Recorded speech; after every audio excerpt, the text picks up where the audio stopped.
أصدقائي السلام عليكم. Dans cette vidéo, on a une suite UN.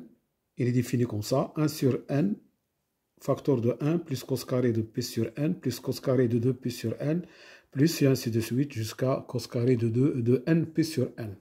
Alors on nous demande de calculer la limite de UN quand n tend vers plus l'infini. Alors dans cette vidéo, on va faire une interprétation de la valeur moyenne. D'accord? Alors on va prendre f, une fonction continue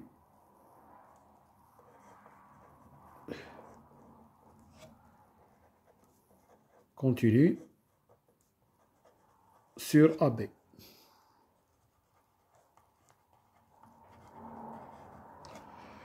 D'accord? On sait que l'intégrale de A à B, f de x, d de x, on peut l'écrire, c'est la limite, quand n tend vers plus l'infini, de b moins a sur n, facteur de f de a, plus f de a plus b moins a sur n, plus et ainsi de suite, jusqu'à f de a plus n moins 1 sur n fois b moins a, plus f de b.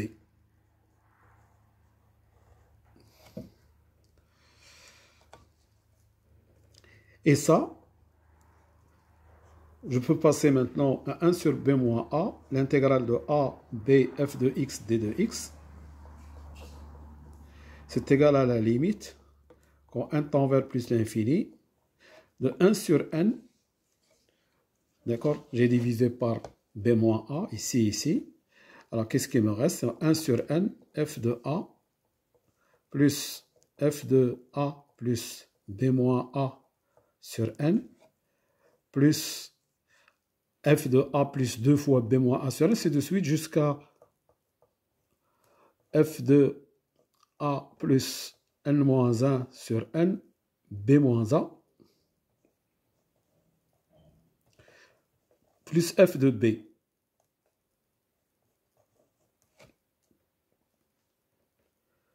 D'accord? Donc la valeur moyenne de la fonction f sur l'intervalle AB, on peut l'écrire sous cette forme. Et alors remarquez ici que si je prends f, c'est cos carré de x. Si je pose f de x égale cos carré de x, alors un ici, ça va être 1 sur n,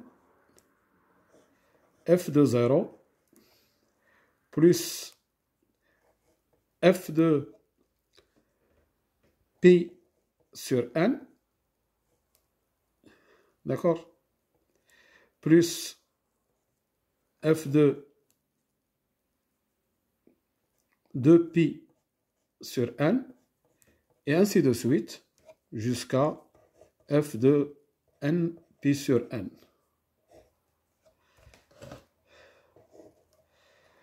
Et alors ça, la limite de un, quand n tend, la limite de un quand n tend vers plus l'infini, ce n'est rien que la valeur moyenne de la fonction f sur l'intervalle 0 pi.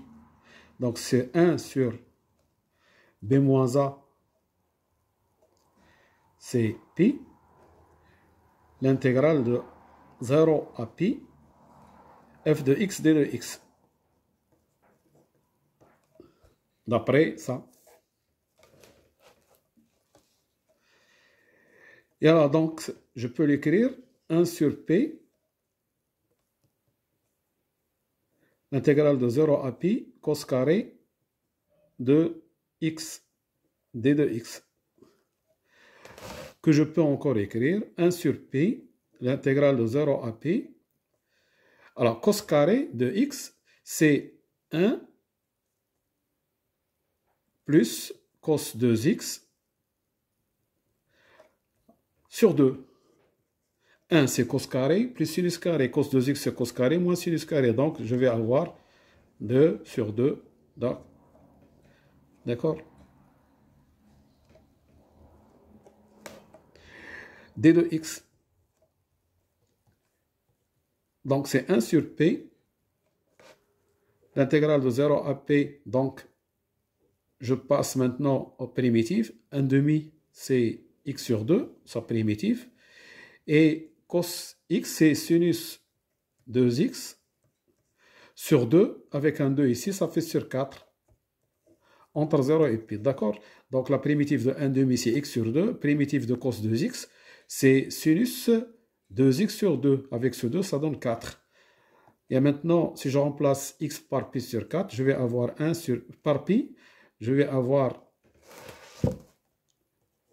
pi sur 2 plus sinus pi, d'accord? Sinus pi c'est 0 sur 4, ça fait 0. Et moins en 0, ça fait 0. Donc, ce qui me reste, c'est ça. C'est 1 demi. Pi sur 2 plus 0, ça fait sur P, c'est 1 demi. Donc, la limite de un, quand n tend vers plus l'infini, c'est égal à 1 demi. Donc ici, dans cette vidéo, on a utilisé la valeur moyenne pour calculer cette limite. Voilà. Je vous remercie de votre attention et à bientôt pour une autre vidéo, Inch'Allah. Slama.